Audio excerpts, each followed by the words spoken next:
लेकिन सड़क किसने बनाई है, एक्सप्रेस किसने बनाया है, मेट्रो किसने बनाई है? जैसे लगता है आपने सैफई की जमीन बेच करके ये सब बनवा दिया है। तुम अपने घर के अपने पिताजी से पैसा लाते हैं बनाने के लिए? तुमने राशन काटा है तो पिताजी क्या बात है?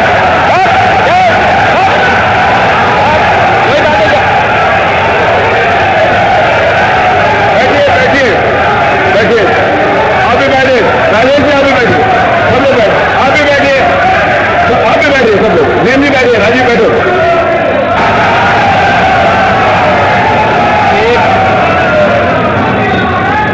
एक घंटे से अधिक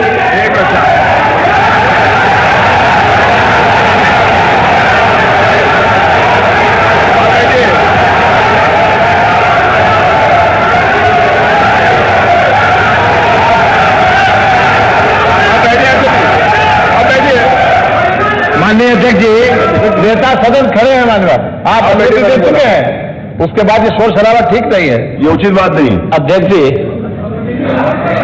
एक घंटे से अधिक पूरा सदन माननीय नेता प्रतिपक्ष को सुनता रहा। बड़ी शालीनता के साथ उन्होंने अपनी बात कही। विपक्ष के नेता का जो दायित्व था, उन्होंने अपने कर्तव्यों का निर्वहन किया। हम लोगों ने सुना। इस सदन में और सरकार के उप मुख्यमंत्री अपनी बात को रख रहे हैं, बीच में रनिंग कमेंट्री का मतलब क्या है? और दूसरा, एक सम्मानित नेता के खिलाफ असभ्य शब्दों का प्रयोग हो, तो शब्द का प्रयोग हो, तो ठीक नहीं है। और मैं बड़ी विनम्रता से कहूंगा नेता प्रतिपक्ष को कि आपको इतना उत्तेजित नहीं होना चाहिए।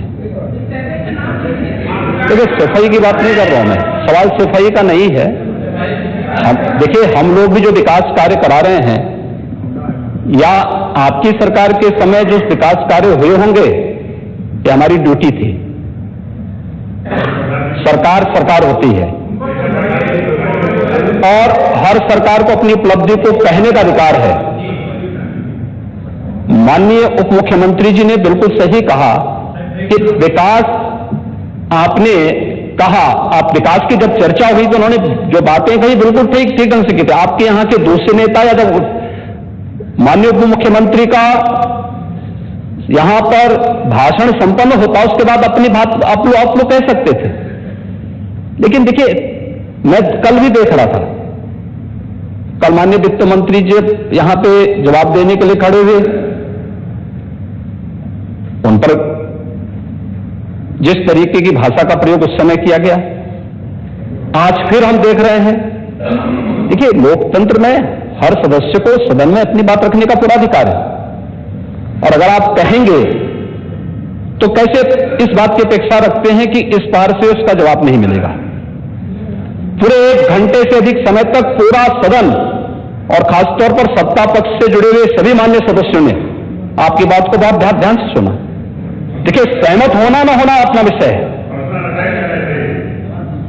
नहीं, सवाल दूसरा नहीं। देखिए, सफाई भी इसी प्रदेश का हिस्सा। अध्यक्ष महोदय, सवाल ये नहीं है, मैं सुनने को तैयार हूं। अच्छा, मुख्यमंत्री बोल रहे हैं, सफाई भी तो इसी प्रदेश का हिस्सा है। नहीं, सफाई, देखिए, भाषा आप उसको बाद में बोल सकते हैं। देखिए, हमारी सहमति असहमति हो सकती है। देखिए, हमारी असहमति असहमति हो सकती है किसी बात पर, हम बाद में इस बात को करेक्शन करा सकते हैं। लेकिन तो मैंने शब्द का प्रयोग नहीं किया जाना चाहिए, और किसी भी असभ्य भाषा का प्रयोग नहीं होना चाहिए। और मैं माननीय अध्यक्ष जी से अनुरोध करूंगा कि अगर इस प्रकार की शब्दावली प्रोसीडिंग का हिस्सा बनी है तो कृपया उसको हटवा दें, क्योंकि ये गलत परंपरा होगी और मैसेज का देश के अंदर खराब जाएगा। हमें हमेशा इस बात को ध्यान में रखना होगा, सदन की मर्यादा का ध्यान हर हाल में बनाए रखना होगा। दूसरा, जब एक सदस्य बोल रहा हो तो सदस्य के बीच, और खासतौर पर उप मुख्यमंत्री बोल रहे हैं, तो बीच में रनिंग कमेंट्री करना, बीच में धमकी देना, ये चीजें ठीक नहीं है। और मुझे लगता है सदन की मर्यादाएं इससे आहत होती हैं, कोई भी इसको नहीं स्वीकार करेगा। और मैं विनम्रता से कहूंगा माननीय नेता प्रतिपक्ष को, उनका सम्मान है, वे सबसे बड़े विपक्षी दल के नेता हैं और मुझे लगता है कि इस मर्यादा की अपेक्षा केवल सत्ता पक्ष से ही न करें, विपक्ष भी उस मर्यादा का पालन करेगा तो दोनों का सम्मान बना रहेगा और ये सम्मान दोनों का बना रहे। देखिए, सहमति और सहमति लोकतंत्र की ताकत है, या आवश्यक नहीं, हम ये नहीं कहते हमारी बात से सहमत हूं, या मैं ये भी नहीं कह सकता कि मैं आपकी बात से सहमत हूं। जब मेरी बारी आएगी, मैंने तो पूरे 1 घंटे तक आपकी बात को सुना, मेरी बारी जब मेरे दल की ओर से मेरी बारी लगाई जाएगी, मैं उस दिन अपनी बात को यहां पे रखूंगा। मैंने आपके पूरे भाषण को इसलिए सुना ही नहीं, प्रोसीडिंग मंगाऊंगा, फिर देखूंगा, उसका पूरा जवाब भी दूंगा यहां सदन पे, और मैं उम्मीद करूंगा कि सभी विपक्षी नेतागण उस दिन यहां पर हमारी बात को भी सुनेंगे। लेकिन एक सरकार के वरिष्ठतम नेता में से एक और उप मुख्यमंत्री जो लगातार दूसरी बार उप मुख्यमंत्री हो रहे हैं, उनके द्वारा अपनी बात को रखा जा रहा हो, मुझे लगता है शालीनता से हमें सुनना चाहिए। अगर हमें लगता है गलत हो रहा है, देखिए बहुत सारी चीजें अगर हम भी इस बात को कहते, बहुत सारी चीजें नेता प्रतिपक्ष भी ऐसी थी जो आपत्तिजनक हो सकती थी, हमने सुना, नहीं हमें जो स्वीकार करना होगा स्वीकार करेंगे और उसका जवाब देंगे भी, लेकिन बीच में इस तरीके की उत्तेजना दिखाना उचित नहीं है। देखिए, माहौल इससे खराब होता है, अनावश्यक रूप से बाहर मैसेज खराब जाता है। हमारे बारे में टिप्पणियां होती हैं, सदन के बारे में टिप्पणी होती है, हरेक सदस्य की मर्यादा भंग होती है और सदस्य की इसका सम्मान बाहर पार होता है, पब्लिक में इसका मैसेज खराब होता है और इस प्रकार की शब्दावली का प्रयोग न हो। और अगर ये तो शब्द का प्रयोग हुआ है तो मैं आपसे अनुरोध करूंगा कि कृपया इसको सदन की प्रोसीडिंग का हिस्सा कतई न बनाने दिया जाए, क्योंकि ये आने वाले समय में नजीर बनेगा। फिर यही होगा जो इससे पहले इस सदन में होता रहा है, उस चीज को हर हाल में रोकना होगा। और मैं आपसे विनम्र अनुरोध करूंगा कि ये रनिंग कमेंट्री, बीच में धमकी देना, ये चीजें बंद होनी चाहिए। अच्छा होगा कि कार्रवाई को दिखवा लूंगा। धन्यवाद। मैं कार्रवाई को अध्यक्ष महोदय, जो बात अगर नेता सदन ने कहा कि कोई अनपार्लियामेंट्री लैंग्वेज और वर्ड्स आए तो उनको निकाल दिया जाए, मैं भी सहमत हूं। लेकिन मेरा अध्यक्ष महोदय वही निवेदन ये भी है कि किसी को पर्सनल नहीं कहा जाना चाहिए।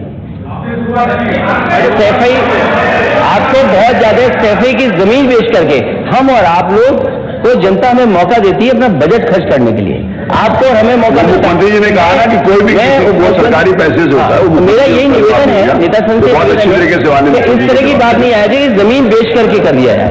माननीय केवल मैंने ये कहा था कि जो आपके जिले के लिए जो 4 लेन बनी थी वो किसने बनाई थी?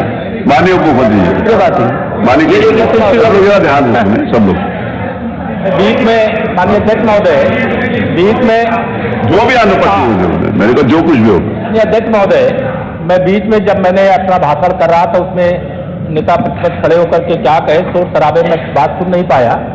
लेकिन जो मेरे कहने का एकमात्र तात्पर्य है कि उत्तर प्रदेश की जनता की सेवा के लिए जनता ने आपको नकार दिया और भारतीय जनता पार्टी को लगातार स्वीकार किया।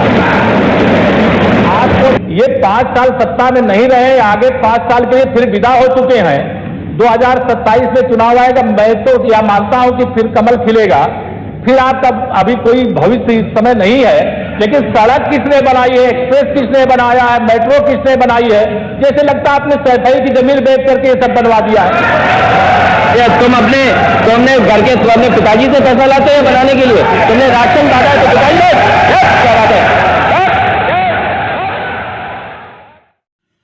नमस्कार दोस्तों, बीसीआर न्यूज़ में आपका स्वागत है। मैं हूं आपका होस्ट एंड दोस्त अजय शास्त्री। उम्मीद है आपको यह हमारा वीडियो अच्छा लगा होगा, तो आप इसको शेयर कीजिए और लाइक कीजिए और साथ साथ हमारे चैनल को सब्सक्राइब भी कीजिए।